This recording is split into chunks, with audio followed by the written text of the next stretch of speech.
Welcome to The Explainer. Today, we're exploring a seriously fascinating intersection between ancient energy systems and, well, the absolute most fundamental element of human survival, hydration. We're going to break down the art of chakra healing water, looking at exactly how vibrational energy, color therapy, and just pure water come together to create a really unique therapeutic framework. I want you to think about this for just a second. Can a simple glass of water actually hold an intention? I mean, it sounds a bit like magic, right?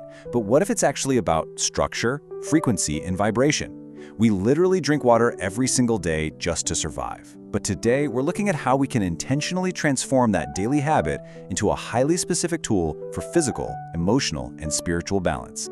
To wrap our heads around this, we first need to define what it is we're even talking about.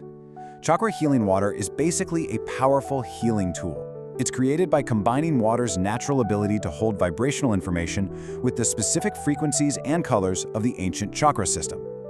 This whole concept is actually rooted in the pioneering work of a Japanese scientist named Dr. Masaru Emoto.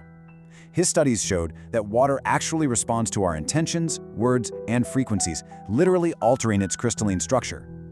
So layering that science with the body's 7 major energy centers, that creates a highly targeted modality. Okay. Let's dive into this. Here is our roadmap for today. First, we'll look at the memory of water. Second, we'll break down how to actually prepare chakra healing water. Third, we'll explore the lower chakras and grounding energy. And finally, the upper chakras and spiritual connection. Section 1. The memory of water. The core premise that makes all of this possible is simply this. Water has a crystalline structure that can hold vibrational information. Water isn't just some empty, passive liquid. It actually acts as a highly sensitive conductor of energy. You can kind of think of it like a blank hard drive just waiting to be programmed with specific software. And in this case, that software is the exact frequency of color and human intention. Section 2. Preparing chakra healing water. Now, what's really interesting about this slide is how incredibly simple the physical process is. You absolutely do not need a chemistry lab for this, just a sunny windowsill. Step 1, you just select a specific colored glass container and fill it with pure, filtered water. Step 2, place that glass in direct sunlight for about 2 to 4 hours. The sun is essentially acting as your power source here, charging the water with those color vibrations. And finally, step 3, you set a clear intention while the water charges, which perfectly marries that physical frequency with your own mental focus. But here is where it gets surprisingly precise. You aren't just, chugging gallons of this stuff all day long. The protocol is strictly 1 teaspoon per day, taken early in the morning. On top of that, absolutely nothing else should be consumed for 30 minutes before or after. It's an almost medicinal approach, really designed to deliver a highly concentrated, completely undisturbed energetic message straight to your body. Section 3. Lower chakras. Grounding energy. Before we look at the specific centers, let's talk about the overall scope. Our research finds that specific colored waters target distinct physical illnesses, emotional imbalances, and spiritual blocks. The framework lays out this really comprehensive 3-pillar system. It basically suggests that a physical ailment is almost always mirrored by an emotional and spiritual block that happens to be operating at the exact same frequency. So let's start right at the foundation, the root chakra, which is associated with red energy. If you've ever dealt with lower back pain, bone problems, or chronic fatigue, red water targets those specific physical, structural issues. Emotionally, this mirrors fundamental instability. We're talking fear of survival, PTSD, or severe anxiety.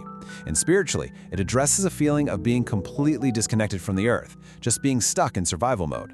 Red frequency is all about treating our absolute most basic needs for safety and stability. Moving right on up, we find the sacral chakra, which is infused through orange glass. This is your center of flow. Physically, it targets the body's fluid centers, so things like reproductive issues, kidney problems, or hip pain.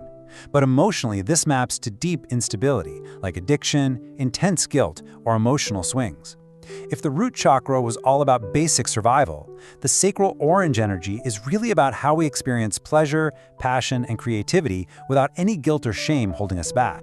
And this brilliantly illustrates our next stop, the solar plexus chakra, charged with yellow energy. This is your center of personal power. Physically, this targets digestive issues, liver problems, and metabolic disorders. It's literally about how you digest life. Emotionally and spiritually, a block here looks like low self-esteem, intense anger, burnout, or just a total feeling of powerlessness and loss of identity.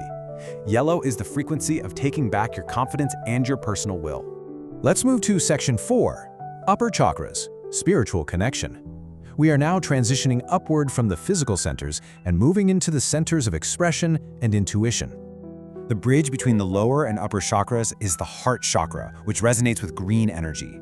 Physically, green water is associated with cardiovascular health, asthma, and circulation issues. But emotionally, it carries a ton of profound weight, things like grief, heartbreak, intense loneliness, and a real fear of intimacy. Green energy is utilized here to dissolve those metaphorical heart walls and cure what they call spiritual coldness. Next up is the throat chakra, which requires blue glass. As you might have guessed, this is the center of communication. Physically, the blue frequency targets thyroid problems, chronic sore throats, or even dental issues. I mean, we've all swallowed our words before, right? Well, emotionally, this maps to a fear of speaking up, a habit of lying, or severe communication anxiety. Blue water is meant to cure that feeling of a suppressed truth or the loss of your authentic voice. So the crucial point here is how the energy shifts pretty dramatically as we reach the third eye chakra. Utilizing indigo glass, we're now dealing with profound neurological balance. Physically, indigo targets migraines, vision issues, and brain fog. If you can't see clearly in a physical sense, it often mirrors emotional confusion, paranoia, or spiritual blindness. Indigo is really all about restoring that clear vision, both in your literal eyes and in your mind's inner wisdom. Finally, we reach the absolute highest vibrational frequency, the crown chakra, utilizing violet or sometimes clear white glass.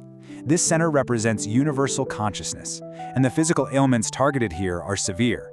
We're talking major neurological disorders, chronic pain, and Alzheimer's. Emotionally and spiritually, violet water addresses deep existential crises, profound feelings of meaninglessness, and spiritual arrogance or disconnection from the divine. It's basically the frequency of ultimate life purpose and faith. We have covered a tremendous amount of ground today, exploring how the incredibly simple act of charging water with color and intention maps so beautifully to our overall well-being. Whether you view this as literal energetic medicine or maybe just a really powerful psychological tool for mindfulness, it definitely forces us to rethink what we're consuming every day. So, I'll leave you with this final, provocative thought. Knowing how profoundly water can hold energy, what intention will you pour into your next glass? Thank you so much for joining me on the Explain